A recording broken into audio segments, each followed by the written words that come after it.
Pria ini masuk ke dalam penjara yang sangat brutal. Pada hari pertamanya di penjara, mulutnya dijepit di tangga oleh sekelompok penjahat dan kemudian ditendang dari belakang.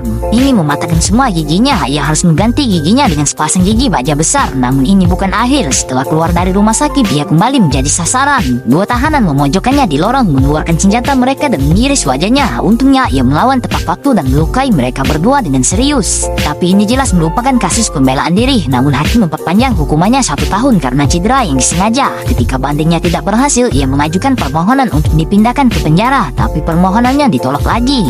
Ia menjadi marah dan mulai memaki hakim yang mengakibatkan ia harus mendekam di sel isolasi selama seminggu. Ia tak dapat mengerti mengapa semua orang menjadikannya sasaran. Namun suatu hari ketika ibunya datang mengunjunginya di penjara, ia melihat penampilannya dan mengatakan kepadanya dengan rasa bersalah bahwa ia tidak punya uang untuk menyewa pengacara. Ibunya pergi mencari kakaknya, namun kakaknya hanya menyalahkannya dan tidak peduli sama sekali bahwa harapan terakhirnya telah hancur. Sejak saat itu ia menghabiskan setiap hari berolahraga untuk membuat dirinya lebih kuat. Sejak saat itulah ia terus-menerus dikepung dan dipukuli oleh para tahanan.